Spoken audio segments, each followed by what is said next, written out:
সরকারিভাবে হাজিদের সংখ্যা বাড়ানোর জন্য ওনাদেরকে উদ্যোগী হতে বলেছি। এছাড়া মধ্যস্বত্বভোগী বেসরকারি হজ ব্যবস্থাপনায় মধ্যস্বত্বভোগীর একটা দৌরাত্ম্য আছে। বিভিন্ন জায়গায় থেকে গিয়ে তারা হাজি সংগ্রহ করে এজেন্সিকে দেয়।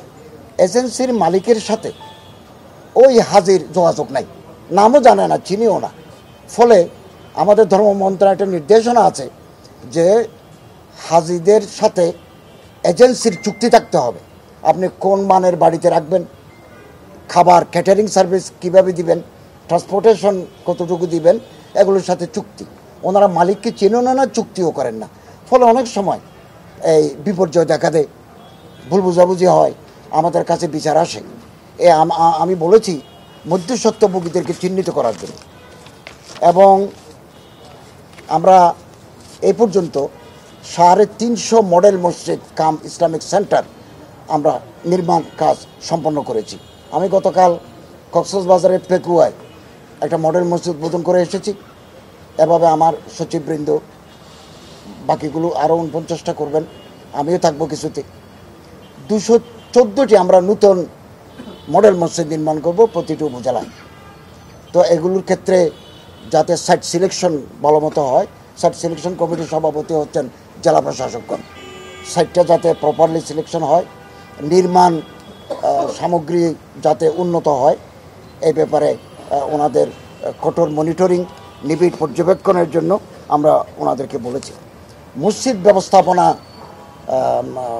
নীতিমালা 2025 আমরা হাত দিয়েছি এবং ওনাদের জন্য একটা পে স্কেল করা যায় কি না 2015 সালের নিরিখে এটাও আমাদের বিশেষজ্ঞগণ পরীক্ষা করে দেখছেন।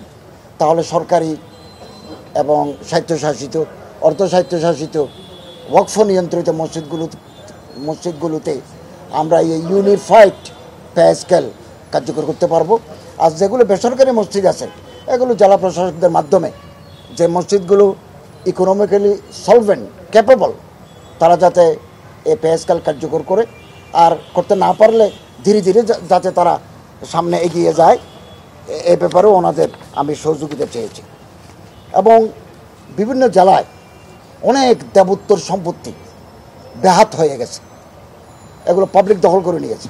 আমরা একটা মতিঝিল উদ্ধার করেছি দেবোত্তর সম্পত্তি, ওখানে একটা মাল্টি স্টোরি আমরা বিল্ডিং করব ধর্ম মন্ত্রণালয়ের সহযোগিতায়, হিন্দু কল্যাণ ট্রাস্টের মাধ্যমে আমরা এখানে করব। এরকম আরও বিভিন্ন জায়গায় দেবোত্তর সম্পত্তি ব্যাহত হয়ে গেছে।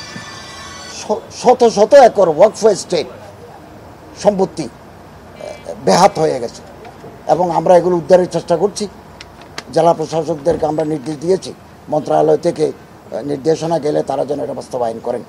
এছাড়া আমরা আইন মন্ত্রণালয়ের সহযোগিতায় হাইকোর্টে একটা স্বতন্ত্র বেঞ্চ আমরা করব, চিঠি দিয়েছি আইন মন্ত্রণালয়ে, আমি ডিউ লেটার দিয়েছি এবং রেজিস্ট্রার যিনি আছেন হাইকোর্টের ওনার সাথেও কথা বলেছি। আশা করি একটা স্বতন্ত্র বেঞ্চ হবে এবং ওয়াকফ মামলাগুলো ওখানে শুনানি হবে। তাহলে যারা এই মামলা করে বছরের পর বছর ধরে ওয়াকফের সম্পত্তি খেয়ে ফেলতেছে, এদেরকে আমরা এদের হাত থেকে সম্পত্তি উদ্ধার করতে পারব।